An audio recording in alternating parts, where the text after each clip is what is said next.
My name is Claire Donovan, and I was 34 years old when my mother-in-law told me I wasn't important enough to sit with the family. It happened on Thanksgiving.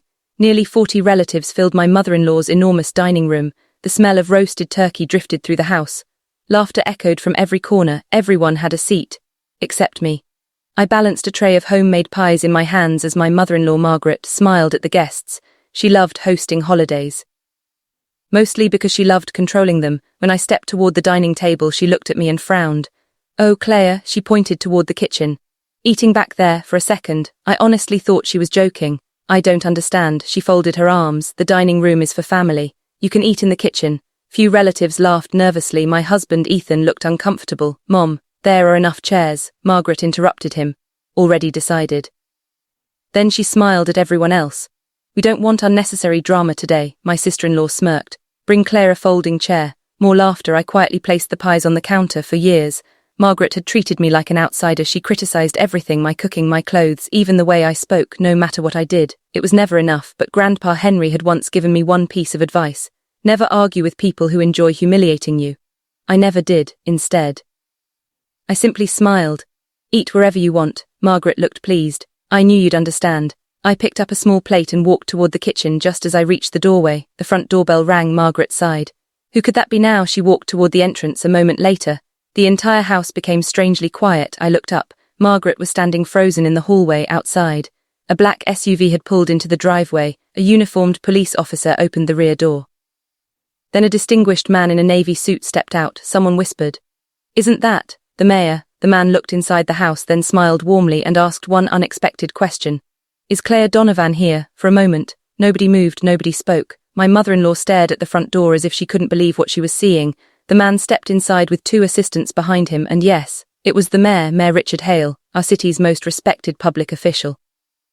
Margaret immediately forced a smile.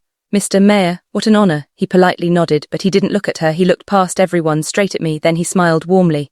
"Good evening, ma'am." The entire room went silent. My sister-in-law slowly lowered her wine glass. Ethan blinked in confusion. Margaret laughed nervously. "Think you've mistaken her for someone else?" Mayor looked genuinely surprised. Smiled. "No, I know exactly who she is." He walked directly toward me, extended his hand and shook mine respectfully. "It's good to finally see you again in person, Claire." My mother-in-law frowned. "You know each other?" Mayor Hale nodded. Well, I felt every pair of eyes in the room fixed on me. Margaret folded her arms. "Claire works for a small community office." I calmly replied, "I do." Mayor smiled. "That's one way to describe it." He turned back toward everyone. "Claire Donovan is the woman responsible for the Veterans Housing Initiative." Gasps filled the dining room. My brother-in-law looked confused. "City program?" Mayor Hale nodded. "The very same program. Over 400 homeless veterans now have permanent housing because of her leadership." My mother-in-law stared at me, remained quiet. The mayor continued. "She refused interviews. She refused awards. She even refused to put her own name on the project." He looked directly at me. "That's why most people don't know what she's done." Margaret's confident smile began to disappear. My sister-in-law spoke softly. "Claire, that was you." I nodded. "Team did incredible work." Mayor chuckled. "She always says our team. She never takes credit." Then he reached into a leather folder. "I actually came here for a reason." He handed me an envelope. "I hope to deliver this privately. Perhaps tonight is the right night." My hands trembled slightly as I opened it. Inside was an official letter from the city council. I read the first line, and my heart stopped. "The city council unanimously approves the Claire Donovan Community Leadership Award." The room fell completely silent. Then the mayor looked around the dining room and asked one question that changed everything. He looked directly at Margaret. "May I ask, was the woman who changed so many lives eating alone in the kitchen?" The color instantly drained from my mother-in-law's face. No one answered. The silence became unbearable. My mother-in-law's smile had completely disappeared. She looked from me to the mayor, then back at me again. I didn't know." The mayor's expression remained calm. "Perhaps respect shouldn't depend on knowing someone's accomplishments." Those words hung in the air. Then he turned toward me. "Claire, I believe there's one more thing your family should know." I looked at him, slightly confused. "You don't have to." He smiled gently. "I think they deserve the truth." He reached into his briefcase and removed another folder. "This morning the city council voted unanimously." He handed me the document. My hands trembled as I opened it. The title at the top read, "Director of Community Development, effective immediately." The room erupted with whispers. My husband stared at me. "Got promoted?" I smiled softly. "I found out this morning. I wanted to tell everyone after dinner." My sister-in-law looked down at the floor. I thought you were just handling paperwork. I shook my head. I never corrected anyone, never asked. Mayor nodded. Claire now oversees projects worth more than $100 million. Gasps echoed across the dining room. Margaret grabbed the back of a chair to steady herself. 100 million, the mayor smiled politely. She supervises hospitals, affordable housing, veterans programs, several redevelopment projects. Then he looked around the room. Every week, mayors from neighboring cities ask for her advice. My father-in-law slowly stood up. His voice was barely audible. Claire, why didn't you ever tell us? I answered honestly. Because every time I tried to share something, someone changed the subject. Or reminded me I wasn't really part of this family. No one argued because everyone knew it was true. Then something unexpected happened. The mayor looked toward Margaret. I also brought these. He handed her several letters. She opened the first one. It was signed by military veterans. The second, by families who had received emergency housing. The third, by a young widow whose children now had a home because of one of our programs. Margaret's hands began shaking. Each letter thanked me.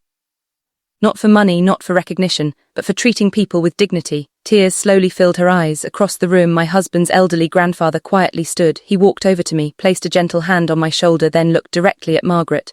5 years, you kept saying Claire wasn't good enough for this family. He paused, then smiled proudly. Truth is, this family was never good enough for Claire.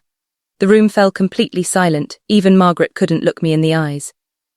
No one moved, no one reached for the food. The Thanksgiving dinner had become something entirely different. My mother-in-law slowly folded the letters. For the first time since I'd known her, she looked defeated. She walked toward me with tears in her eyes. Claire, I'm sorry. I judged you by what I could see.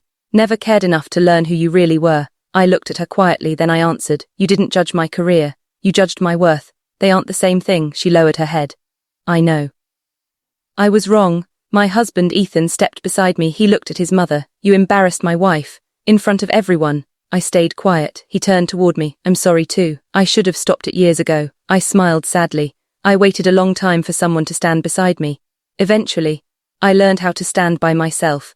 He nodded, unable to argue. Then my father-in-law quietly pulled the empty chair from the dining table. He carried it across the room, placed it beside his own chair and said, Claire, this seat should have always been yours. I looked at the chair, then back at him. Thank you. Respect isn't something you offer after you're caught. Something you choose from the beginning. Room became silent again. Even the children had stopped talking. Mayor Hale glanced at his watch.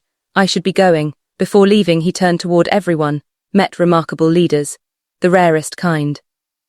People who keep serving others after being treated unfairly. He smiled at me.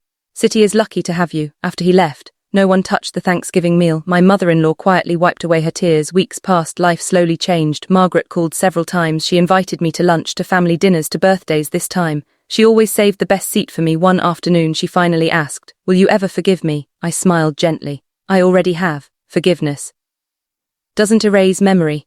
It simply lets me move forward without carrying anger. She nodded, understanding at last. A year later, a family gathered for another Thanksgiving. This time, when I walked through the front door, Margaret met me first. She hugged me, then in front of everyone, she smiled proudly and said, everyone, I'd like you to meet my daughter.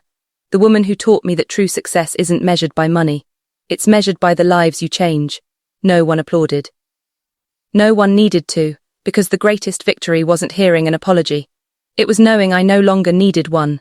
Sometimes, the sweetest revenge isn't making people feel small, it's quietly becoming the person they can never ignore again.